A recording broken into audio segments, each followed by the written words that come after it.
La famille, bonsoir, j'espère que chacun se porte impeccablement bien dans son domicile respectif.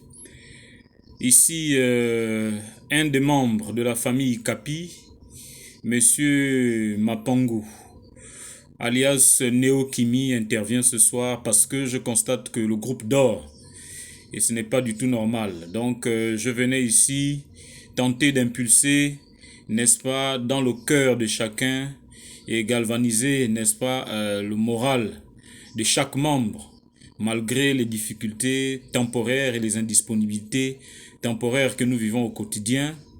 Je tiens à vous dire que tout événement ou toute circonstance malheureuse ou événement heureux, nous allons l'affronter ensemble et main dans la main. Et nous allons réussir, hein, toutefois, malgré souvent les faiblesses qui peuvent nous habiter. D'ailleurs, cela va être notre point de ressource pour soutirer de temps à autre une énergie qui nous permettra d'avoir une réussite collective.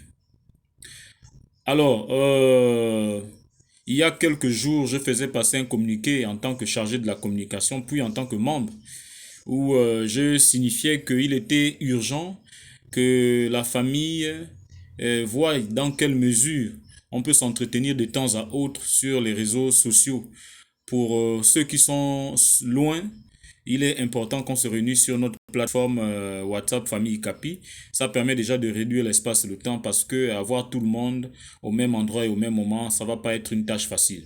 Donc moi, j'ai prôné pour cette option et jusque-là, j'ai mis une proposition. J'ai comme l'impression que tout le monde est désintéressé. Bon, il y a Oncle Guizot qui lui a intervenu sur un point, notamment celui de la culture que j'ai proposé qu'un jour soit dédié afin que ICAPI, ayant plusieurs patriarches, que chacun d'eux donne un peu de sa connaissance et de son savoir. Bon, vous avez écouté, je pense, son intervention. Et puis, ce dernier qui conseillait d'ailleurs de se rapprocher de Mme Tamb concernant la culture, parce qu'elle était sur Libreville chez Maman Adeline. Donc, c'est la seule personne qui a intervenu sur le point de la culture. Mais au-delà de lui, personne n'a intervenu. J'ai parlé de la culture, j'ai parlé aussi de nos problèmes de famille, parce que dans la famille, beaucoup de choses se disent malheureusement à l'absence de certaines personnes. Et cela entretient, n'est-ce pas, des mauvaises relations. Donc souvent quand on se voit, ça fait un peu semblant et puis voilà, on fait comme ça. Et puis dès que soit l'enfant tourne le dos, bien le père, l'oncle tourne le dos, ben voilà, ça recommence, la critique s'intensifie. Ben voilà, ma fille là par exemple, voilà, je ne sais pas pourquoi elle a cette façon de faire, ou bien mon oncle, mon père, pourquoi il a cette façon de faire. Donc, ici, je ne dis pas qu'il est question qu'on puisse dire que tel a tort, ou bien, voilà, mon fils ou mon oncle, voilà, je ne voudrais plus que les choses... Mais c'est important de vider son cœur, parce que on est dans une famille où on est appelé à marcher ensemble et construire un certain nombre de projets ensemble. Donc, pour ma part, je pense que garder des choses sous le cœur, ça ne vaut pas de la peine. Et encore moins quand on parle derrière le dos de l'autre. Et ça, c'est fréquent. Personne ne va dire que ça ne se fait pas dans cette famille, vous le savez très bien. Et c'est pas dans ma bouche que voilà, chaque membre ici va manger du piment, comme disent les Camerounais.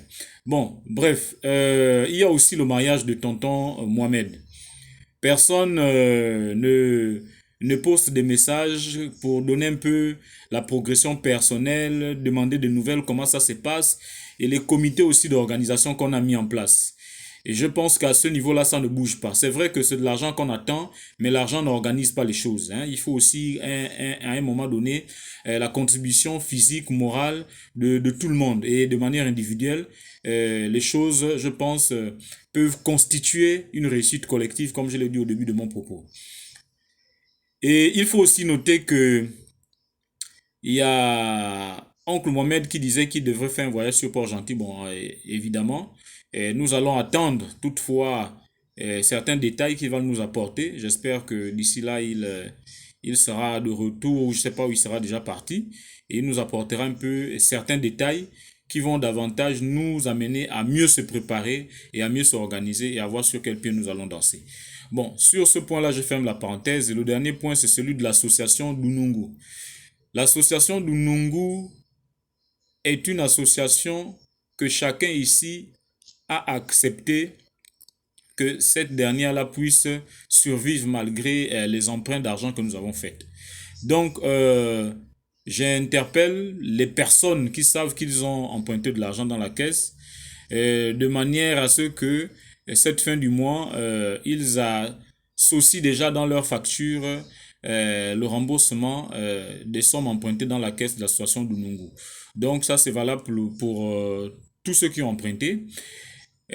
Aussi, je voulais souligner que nous avons pris l'initiative de mettre en place des textes, donc notamment des statuts et règlements intérieurs de l'association, parce qu'on s'est dit l'association hier ne fonctionnait pas très bien et nous avons constaté des insuffisances considérables.